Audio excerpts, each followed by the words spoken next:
My counterpart, Lawrence Wadsworth, lawyer for the Benelli family, was true to his word. After receiving a second letter refusing to settle and advising him that we believed the video to be doctored, he went ahead with the smear campaign. That's fairly easy to do in New York City. All the major networks are there, and he managed to find all of the entertainment moguls in each of them. Within a week, you couldn't turn on the TV without seeing the video of Dipper slamming Justin into that display case.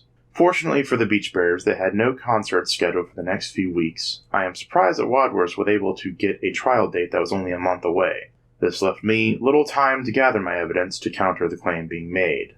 I doubt Wadsworth really expected it to go this far, since our office was barraged with daily calls from his office, announcing not only the programs that had shown the video and talked about the alleged incident, but also the programs he was scheduled to appear on in the following weeks with an appeal to settle now. He stuck to his guns for $10 million, probably expecting me to come back with a lower amount, but my instructions were clear. Find the evidence to show that the video was false. This wasn't that hard. The hard part would be convincing a jury that his clients were actually the aggressors, attempting to profit from their own aggression. I am glad that Dipper's little lie to me that he went back to the hotel first never had an impact on the case. Clearly he went directly to the Empire State Building from Times Square, but we may never know why. I never pressed him for the truth, since it really didn't matter. My hands were full gathering evidence, and I was given a fair amount of discretionary funds to do it with. This was obviously not foreseen by Wadsworth. When you make your demand too high, the defendant is willing to spend more to defend themselves. I eventually flew to New York to gather the last bit, and that last bit left me in a quandary. Once I saw what was there, I knew we had evidence to blow their case out of the water, but to do that, I might have to hurt someone. Oh, not physically, no, but, well, maybe there's a way to avoid that, but I didn't like the position I was left in. The day of the trial came and I had all my evidence gathered. I was on edge, and I knew this would not help my case, so I decided to calm down in the bathroom. That low-down, conniving son of a bitch! Either he is totally incompetent, or he knows exactly where he's left me. But I will not let him get the best of me. I can't. Mr. Kelso? Are you okay? Oh, Dipper, I'm sorry. I'm just a bit nervous, is all. We're not going to lose, are we? Dipper, do you really want to win this case? Well, yeah. Even if it means you might get hurt in the process? What do you mean? I looked around to make sure no one was there. Dipper, I managed to get a transcript of the text messages you shared with Susan. Now, you have nothing to fear from me, Dipper, but I may have to present this evidence in court. Are you all right with that? But I didn't say anything wrong, I don't think. And I blocked her right afterwards. Yes, I know, Dipper. The transcript shows that too. I just want to make sure you won't react in court. Can you promise me that? I'll try. I just hope it doesn't come to that. Trust me, Dipper. So do I.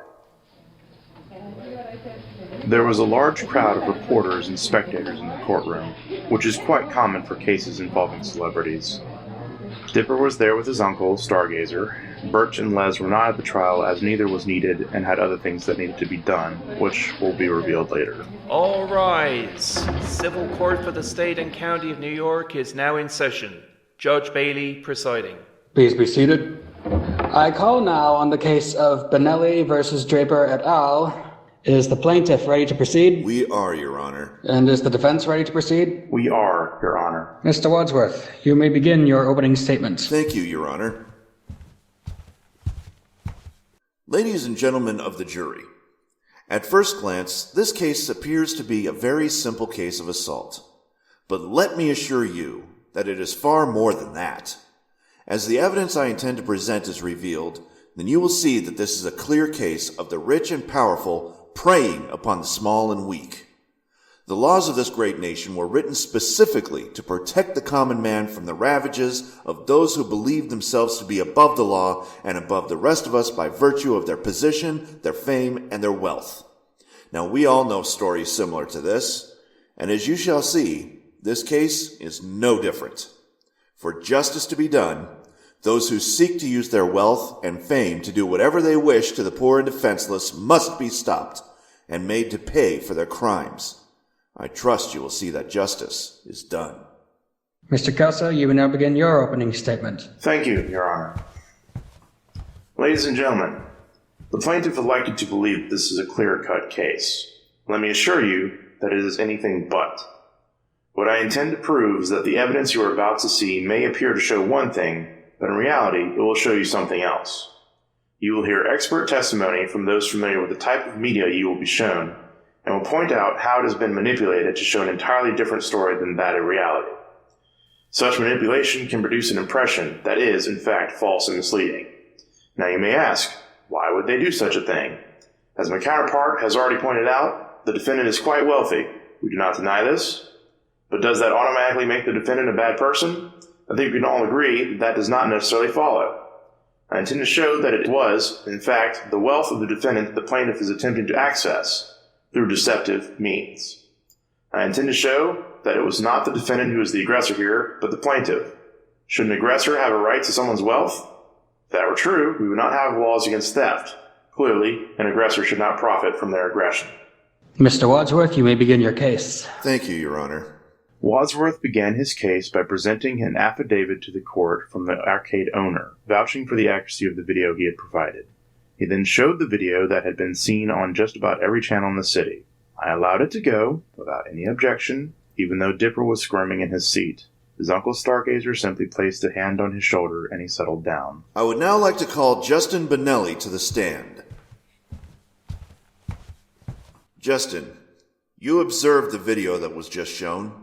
Oh, yes, I did. And would you say that that was an accurate recounting of the events? Yeah, I would. So you never at any time during the incident attempt any type of physical aggression against the defendant? Yeah, I mean, no, I didn't. What about before or after the event shown in the video? Well, I couldn't afterward. I was knocked out. Just answer the question. No, sir. Thank you. Your witness. Justin, you testify that you never once attempted to strike the defendant. Is this correct? Yes, sir. Have you ever struck anyone else? No, sir. Not ever? Never. I let the matter go for now. Wadsworth then introduced hospital records that showed that Justin suffered several cuts and bruises, including a large contusion on his head where it had struck the display case. This I allowed to go unchallenged. I would like to call Susan Linsky to the stand. This, of course, got Dipper very nervous. Stargazer placed his hand on Dipper's shoulder and kept it there. Susan, you could tell, was avoiding looking at Dipper throughout the questioning. Wadsworth had her relate her experience with Dipper, saying that he had convinced her to take him on the tour, that she had ducked into the arcade in an attempt to get away from him, that Dipper had attacked Justin unprovoked, and that she had slapped him and told him to leave while she attended to Justin. Dipper looked very hurt at her testimony, but said nothing. Wadsworth then turned the witness over to me. We have no questions at this time, Your Honor, but we reserve the right to recall the witness later. No questions? Everything she said was a lie. Trust me, Dipper. I know. That will be revealed at the proper time. The plaintiff rests, Your Honor. Very well. You may proceed with the defense, Mr. Kelso. Well, I'm a real tough cookie with a long history of breaking down a person for a hefty fee. That's okay, let's see how you do it. Put up your dukes, let's get down to it. Hit me with your best shot. Why don't you hit me with your best shot? Hit me with your best shot. Fire away. You come on with your come on, I don't fight fair. That's okay, just see if I care. Knock me down, cause it's all in vain. I'll get right back on my feet again. Hit me with your best shot. Why don't you hit me with your best shot? Hit me with your best shot. Fire away.